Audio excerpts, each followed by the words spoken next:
नमो नमः।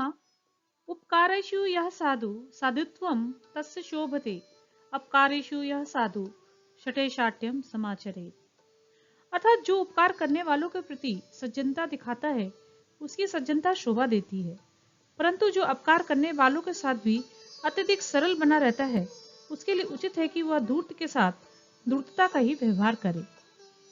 शठेशाठ्यम समाचरेत्।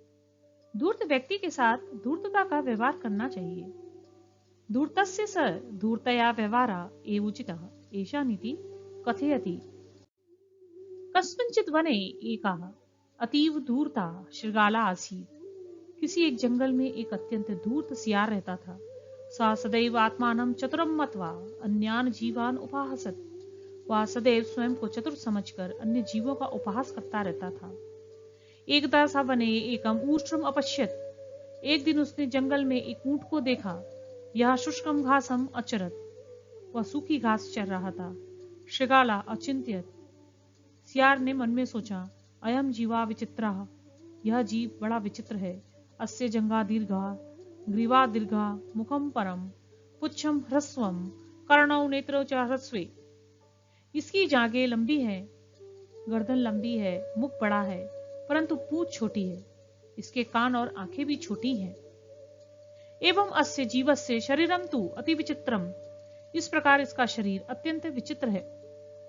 अवश्यम अयम मम सदृशा चतुरा नास्ति। निश्चय ही मेरे समान चतुर नहीं है। अतएव अधुना अहम एनम उपहासामि चित्तम च विनोदयामि।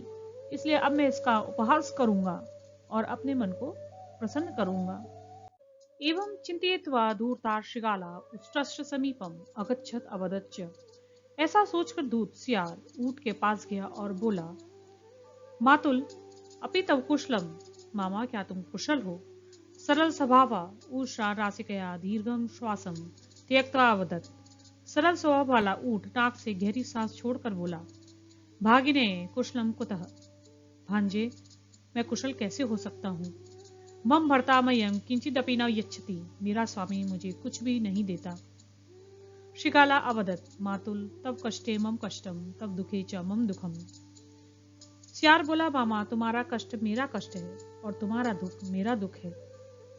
आगच्छ अहम त्वाम एतादृशे क्षेत्रे नयामि यत्र दशांगुलानि कर्कट्या त्रिपुषाणि हस्तिपर्णा च सन्ति। आओ मैं तुम्हें ऐसे खेत में ले चलता हूँ जहाँ खरबूजे, ककड़ी, खीरे और तोरई है। अवाम तत्र आनंदे भक्षिष्यावा। हम दोनों वहां आनंद पूर्वक भोजन करेंगे। एतश्रुत्वा ऊष्ट्रा सहर्षं शृगालेन सह गन्तुम उद्यता अभवत्। यह सुनकर ऊंट सहर्ष सियार के साथ जाने के लिए तैयार हो गया। शृगाला उष्ट्रस्य पृष्ठम आरोहत एवं तौ नद्याम पारम अगच्छताम। सियार ऊंट की पीठ पर चढ़ गया। इस प्रकार दोनों नदी पार करके गए। तत्र हरितानि क्षेत्राणि च अपश्यताम। वहां उन्होंने हरे भरे खेत देखे। रात्रौ शृगाला अवदत्, मातुल स्वच्छंदा दशांगुलानि कर्कटया त्रिपुषाणि च खाद। रात के समय सियार बोला, मामा निडर होकर खरबूजे, ककड़ी और खीरे खाओ।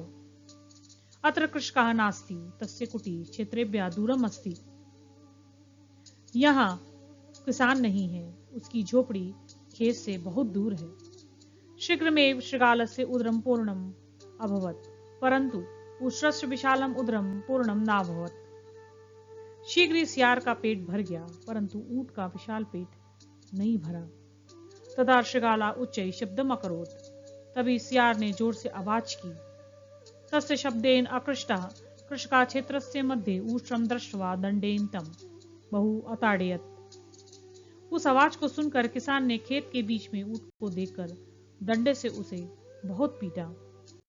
एवं उष्ट्रा शृगालस्य धूर्ताया फलम लभत। इस प्रकार ऊंट को सियार की धूर्तता का फल मिला। पराकाउष्ट्रः दंडप्रहारेण व्याकुला भूत्वा धावत प्राणान् च अरक्षत। बेचारा ऊंट डंडों की मार से व्याकुल होकर भागा और अपने प्राणों की रक्षा की। शृगाला उष्ट्रस्य समीपम अगच्छत उपहासच्च। सियार ऊंट के पास आया और उसका उपहास करते हुए बोला, मातुल दशांगुलानां भक्षणम सरलम नास्ति। मामा खरबूजे खाना आसान नहीं है। किम दंडानाम अपनी स्वादा मधुरा आसीत कटुवा, क्या दंडों का स्वाद मीठा था या कड़वा? पूषा अवदत भागिने अधुरानेन प्रश्नेन कह लाभा। ऊंट बोला, भांजे अब ऐसे प्रश्न से क्या लाभ? आगच्छ नदीम प्रति चलावा, आओ नदी की ओर चलते हैं। पुनः श्रृगाला उष्ट्रस्य पृष्ठम आरोहत, फिर सियार ऊंट की पीठ पर चढ़ गया। नद्याः मध्ये गत्वा उष्ट्रा कथयत भागिने अधुना अहम जले स्नास्यामि। नदी के बीच पहुंचकर ऊंट बोला, भांजे अब मैं इस जल में स्नान करूंगा। तमेश्वरम स्मरत, तुम ईश्वर का स्मरण करो। श्रृगाला एतत् श्रुत्वा भयेन अवदत्, मातुल अत्र गंभीरम जलम अस्ति एवं नाचत। यह सुनकर सियार डर कर बोला, मामा यहाँ पानी बहुत गहरा है, ऐसा मत करो, अन्यथा ममात्रैव मृत्यु भविष्यति, नहीं तो मेरी यही मृत्यु हो जाएगी। पूषा श्रृगाल से प्रार्थना न आशुणोत जलेचा उपाविशत। ऊंट ने सियार की प्रार्थना नहीं सुनी और जल में बैठ गया।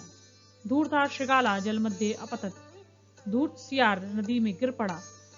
मृत्यु च अलभत, और उसकी मृत्यु हो गई। सत्य में वदम, सत्य ही कहा गया है। छठे शाट्यम समाचरित, धूर्त के साथ धूर्तता का व्यवहार करना चाहिए।